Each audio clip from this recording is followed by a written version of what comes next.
mtikisiko wa maziwa ni kitu gani? Mchanganyiko wa ice cream na whole flavored fruits. Mchanganyiko wake na mazagazaga mingi ndani na tengeza milkshake bora yani. Napenda kutengenezea something inayoitwa Bwana Harusi aka pistachio pia. Bwana Harusi milkshake. Hapa unaweka nini? Hapo ni maziwa. Maziwa umeweka na nini? Maziwa, kuna pistachio alafu kuna Pistachio ni kitu gani hiyo? Pistachio ni njugu aina yani kama karanga fulani hivi zinatengenezwa. Huko ndani kuna pistachio au kuna ice cream? Kuna pistachio na pia tunaongezaga nuts aina nyingi sana ukiangalia. Kuna hizi hapa. Hiyo ni almonds. Hizo ni almond. Yes. Pumpkin seeds ambazo lazima pia wanawatilia customer zako ili mradi wawe na afya bora moyoni, na korosho pia. Na korosho pia. Ndani bwana kuna almond, kuna korosho, kuna pistachio. Na blend kwa muda gani?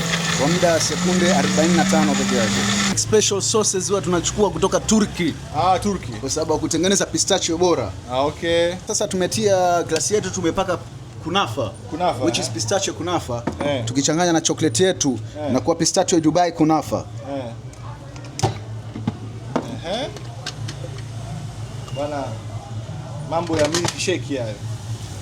Hiyo sasa ndio kitu gani? Hii inaitwa Dubai pistachio kunafa.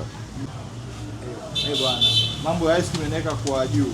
Bwana hii ndio umesema milkshake ya bwana harusi? Hii ndio bado sijamalizia sana. Bado. Kidogo. Kwa nini ukaita milkshake ya bwana harusi? Kwa sababu hii mchanganyiko wa vitu nilivyoweka ndio sababu kubwa ya watu watemeke kusaidika. Masuala ya tendo la ndoa. Okay. Bwana wenye D2 hapo wameelewa. Chimbo la milkshake ya bwana harusi ndio hili hapa.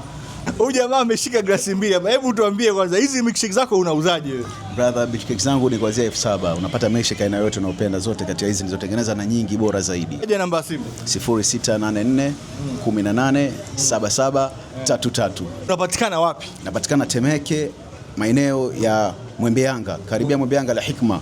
Ukiwa na shule ya Al-Hikma pale msikiti wa Kishki mpya, napatikana pale muda wote. Pendelea kutengeza vitu vitakaofurahisha jamii haswa. Tengeza vitu vizuri ambao kila anayetumia apate kuburika moyo, kwa sababu ice cream ni kitu kimoja ambao kinachofurahisha moyo. I think na deal na kazi ya Mungu, kwa sababu napofanya kitu cha kuwafurahisha moyo wao na mimi pia Mungu ananilipa. Milkshake ya Masaki unaipata wapi? Temeke sio Masaki bali Temeke ndio ipatikane Masaki this time round. Mashallah, mujarrab kabisa. Imenikumbusha kwetu Somalia hii. Shimbo haina haja kwenda Masaki, haina haja kwenda Kariakoo. Vitu vyote hivyo viko sasa hivi Temeke. Huyu jamaa ni mtaalamu kupita kiasi, yani kitu hiki kitamu. Jamaa ana milkshake yake bwana inaitwa bwana harusi. Unaifahamu hiyo? Hiyo naifahamu. Ushawahi kuitumia? Nimeitumia sana.